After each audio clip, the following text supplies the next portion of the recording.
اسی نام کے ساتھ اسی سوسائٹی کے اندر زندہ ہے. آج آپ نے اس کا یہ دو نوٹس لے لیا.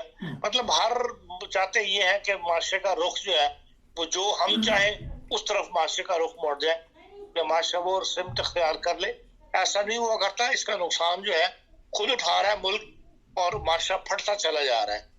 ایک ایم جی کو سید لکھنے پہ یہ کرنے سے اتنا نقصان نہیں ہوتا جتنا معاشرے کو نقصان ہو رہا ہے, کہ ان باتوں سے اندر معاشرے کے اندر نفرتیں بڑھ رہی ہیں, اور آپس میں ایک دوسرے کے خلاف بغض بڑھ رہا ہے, آپس میں پھٹ رہا ہے معاشرہ. اور بجائے اس کے کہ قوم تو ہمیشہ اتحاد کی صورت میں بنتی ہے, متحد ہو کے جب چلے تبھی انسان کو جو ہے ایک منزل حاصل ہوتی ہے. اور اس لیے دیکھ لیں کہ پاکستان کمزور ہوتا چلا جا رہا ہے. جی تو آپ نے جس طرح کہا کہ محکمہ تعلیم میں بھی یہ روش ہو گئی ہے, لیکن ہمارے فوج جیسا جو ایک منظم ادارہ ہے اس میں کسی زمانہ میں ہر کوئی شخص جس میں قابلیت ہے وہ قابلیت کو دیکھتے تھے, مذہب کو یا فرقے کو نہیں دیکھتے تھے. وہ اعلیٰ پوزیشن بھی حاصل کرتا تھا اور اپنے ملک کے لیے خدمات بھی کرتا تھا. اب تو وہیں فل سٹاپ لگا دیا جاتا ہے کہ ایسے فارم نکل آئے ہیں کہ جس میں آپ کو اپنی شناخت کرنی پڑتی ہے, خاص طور پہ احمدیوں کے لیے. اس بارے میں کیا کہیں گے کہ اس طرح تو مورال گرتا ہے ہماری جو پاک فوج ہے؟ دیکھیں یہ فارم والا مسئلہ جو ہے یہ ہر جگہ ہر سوسائٹی کے ہر اس میں آتا چلا جا رہا ہے. جی حتیٰ کہ ہسپتال کا جو عملہ رکھا جاتا ہے اس میں بھی وہ فارم آ گیا ہے. جی نکاح فارم کے اندر بھی فارم آ گیا ہے. جی اسی طرح فوج کے بارے میں بھی کہا جاتا ہے کہ وہاں بھی کوئی ایسا ہے فارم جس کے اندر ہائی رینکنگ میں جانے کے لیے پھر وہ فارم پر کرنا پڑتا ہے. تو یہ سب جو ہے ایک بدقسمتی اور بدبختی والی باتیں ہیں جس کا معاشرے کو نقصان پہنچ رہا ہے. اس کا مطلب ہے کہ انسان کتنا بھی قابل ہو اپنے بیروف کے اندر, اپنے شعبے کے اندر, تعلیم کے اندر ویسے, لیکن اگر وہ فارم پر نہیں کرتا, یا وہ اقلیت سے تعلق رکھتا ہے, یہ مسلم نہیں ہے, ان کو سوسائٹی مسلم نہیں مانتی, قانون مسلم نہیں مانتا ملک کا, تو وہ آگے نہیں بڑھ سکتا. یہ سب بدقسمتی کی باتیں ہیں. اور اس سے ظاہر ہے کہ پھر فوج کے اندر قابل لوگ نہیں جائیں گے. جو انسان قابل ہے, جس کو خدا نے قابلیت دی ہے, قابل کے لیے جو انسان قابل ہے, قابل انسان ہے, اس کے لیے پوری دنیا کا معاشرہ کھلا ہوا ہے. ہر کوئی ویلکم کرتا ہے. آپ بھی یہاں دیکھ لیں جرمنی کے اندر بھی, پورے مغربی دنیا کے اندر بھی جو پڑھے لکھے لوگ ہیں ان کو ہر کوئی ویلکم کر رہا ہے. ہر کوئی کہہ رہا ہے کہ ہمارے پاس آؤ, اور ہم امیگریشن کھول رہے ہیں ان لوگوں کے لیے.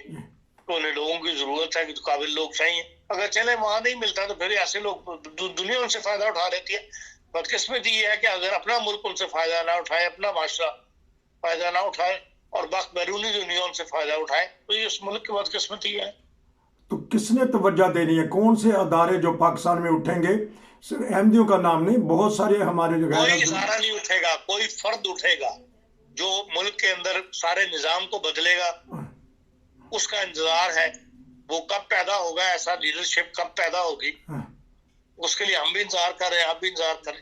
تو ایک تبدیلی سرکار, کوئی امید نہیں. ایک تبدیلی سرکار آئی تو تھی, 3.5 سال موقع دیا, اب انہوں نے جا کے دھڑم کر کے پنڈی میں جا کے استعفے دے دیے. اس تبدیلی سرکار سے پہلے دن سے کوئی ایسے آثار نہیں تھے کہ وہ ایسی تبدیلیاں لے کے آئے گی. وہ پہلے دن سے ڈرا ہوا تھا. عاطف میاں والا واقعہ یاد نہیں آپ کو؟ کتنے دن ہوئے تھے اس کو حکومت کرتے آئے ہوئے, مہینہ نہیں ہوا تھا, تو پیچھے ہٹ گیا تھا. وہ لوگ اور ہوتے ہیں جو ملک میں اندر انقلاب لے کے آتے ہیں. تو آپ تو بہت سارے جو ہمارے بہت سارے پروفیسرز ہیں یا دوسرے لوگ ہیں, وہ اب دبی لفظوں میں بھی نہیں کچھ اظہار ہمدردی کرتے, بالخصوص اقلیتوں کے ساتھ اور احمدیوں کے ساتھ. ان کو کیا ہو گیا؟ وہ کیوں نہیں اٹھ رہے احمدیوں کے حق میں؟ دنیا پیچھے پڑ جاتی ہے, ہر ایک کو اپنی جان پہ آ رہی ہے, اپنے گھر پہ آ رہا ہے. ابھی تو یہ دوسری سٹیج ہے. پہلی سٹیج تو یہ ہے کہ کوئی ایسا بندہ آئے جو معاشرے کو اس شدت پسندی سے نکالے. پہلے معاشرے کو یہ سکھائے کہ ہاں ہر انسان برابر ہے, ہر آدمی جو اس ملک پاکستان میں رہتا ہے وہ محب وطن ہے, اور اس کو ایکول رائٹس ہیں, ایکول طور پر اس کو سرکار جو ہے وہ اس کے ساتھ سلوک کرے گی. تو اس کے بعد پھر اگلا سٹیپ یہ ہے کہ پھر معاشرے کے اندر ایسے قوانین ختم کیے جائیں جن کے اندر نفرتیں اور تفریق پیدا ہوتی ہے. ابھی تک پہلے اسٹیپ کی طرف ہی کوئی ایسا لیڈرشپ نہیں آ رہی, ہر کوئی ڈر جاتا ہے. نہیں تو وہ ابھی چند دن پہلے آپ نے ایک پروگرام بڑا اپنے وائس آف جرمنی پہ کیا, کاکڑ صاحب تھے غالباً, وہ تو بڑے دھڑلے سے بول رہے تھے, تو ان کی آواز جاتی نہیں نکاح خانے. ایسے لوگ ہیں, لیکن وہ لوگ بلوچستان میں ہیں, دوسرے صوبوں میں ہیں. اصل مسئلہ پنجاب کا ہے. یہ تمام تحریکیں اور اس قسم کی تمام جو حرکتیں ہیں وہ پنجاب سے شروع ہوتی ہیں, اور وہیں پہ سب سے زیادہ ادھم مچا ہوا ہے مذہب کی دنیا کا. اسی لیے پہلے وہاں سے کوئی تحریک اٹھے, ایسی کوئی ایسا حکومت آئے جس کے پاس اکثریت لے کر آئے, جو لبرل خیالات کی رفتی ہو, تو وہاں سے اگر امن ہونا شروع ہو جائے تو باقی جگہ زیادہ. بلوچستان والے تو مذہبی لوگ ہیں ہی نہیں, وہ تو مذہب کے معاملے میں دخل ہی نہیں دیتے, وہ تو آزاد لوگ ہیں, اور مذہبی معاملے میں بھی وہ اس قسم کا رد عمل شو نہیں کرتے جس طرح کہ ہمارا شو کیا جاتا ہے پنجاب کے اندر.